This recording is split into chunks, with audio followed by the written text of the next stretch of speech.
Cette semaine, nous posons nos caméras à Mourmelon-le-Grand, dans la Marne, une petite ville où les uniformes font partie du décor. Ici, un habitant sur deux est militaire. Alors comment vit-on dans une cité de garnison? Aujourd'hui, Émilie Forzi et Isabelle Griffon nous emmènent à la rencontre de l'un des plus anciens cafetiers de la ville, mémoire vivante de Mourmelon. Regardez. Dans la rue principale de la ville se trouve le Café de la Nation, mais à Mourmelon, tout le monde dit chez Max. Elles sont pas beaucoup les marcheuses là. Ah oui. Elles sont pas beaucoup. Depuis février 1984, Max Brochot est derrière son comptoir en bois, toujours prêt à discuter. C'est le contact avec les gens. Alors là, je pourrais jamais me passer de ça.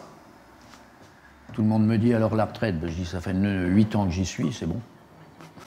À 73 ans, Max ouvre 6 jours sur 7, parfois jusqu'à 1h du matin, le week-end, pour que les habitués profitent du billard ou des fléchettes.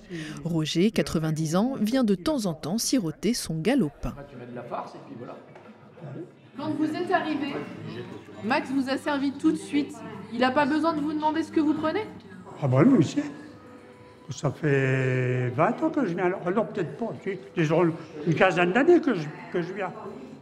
Le cafetier attentionné et passionné par son métier, il ne prend que très peu de congés. On prend 8 jours quand on part en vacances. Au 5e jour, je commence à tourner en rond.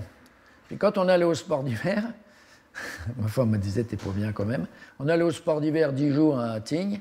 Je posais les skis là où on les louait et j'aidais, c'était un bar, j'allais l'aider. Ah, c'est le chef qui m'appelle. Oui? D'accord, de l'eau. Oui? Voilà. C'est qui le chef? C'est Agnès. La chef. Chef. Car le Café de la Nation est aussi un restaurant. Si Max est au garde à vous, c'est parce qu'Agnès, la chef, c'est son épouse. Depuis 40 ans, elle est derrière les fourneaux. Alors, c'est de la farine que j'ai à la minoterie qui est du coin. C'est parce que mon mari aimait ce métier-là. Sinon, moi, au départ, c'était plutôt architecte de toiletterie d'intérieur, en fait. Mais ça, il y a longtemps. Mais c'est pour aller dans les grandes villes, et j'aime pas les grandes villes. Mais ça fait rien, ça, c'est pareil pour moi. Donc, en fait, je m'éclate. Alors, le chef a fait une petite brioche au saumon. Et après, c'est un filet de volaille avec une petite sauce. Les clients se délectent du choix de carrière d'Agnès. Ici, tous les plats sont maison, cuisinés chaque jour à base de produits frais. On a une super cuisinière. Et Max? Hein? Et Max, il est comment? Il fait le joint entre la cuisine et nous. On est très bien accueillis, le lieu est très chaleureux, le personnel très sympa aussi et la nourriture très bonne. On mange très bien ici. Agnès régale aussi les yeux des visiteurs. Ses peintures ornent les murs, à l'exception de ce dessin. Max est passionné d'automobile. Il a transmis le virus à leur fils. Je voulais pas qu'ils reprennent le bar. Donc j'ai dit, il faut qu'ils trouvent un métier, qu'ils fassent un métier. Bon. Ça a été décidé, 14-15 ans, designer automobile, il voulait être. On a tout fait. Il est designer automobile maintenant. Ingénieur en design automobile. Il habite à Lille et il va se promener un petit peu dans le monde entier. Marion a quasiment grandi ici. Sa grand-mère était voisine du café. Elle n'habite plus Mourmelon, mais ne manque jamais l'occasion de passer.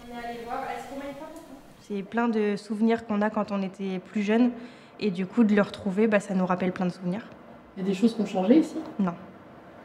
Non, j'ai pas l'impression que, à part le chien qui change parce que il a changé, il me semble, 3 fois depuis que je viens.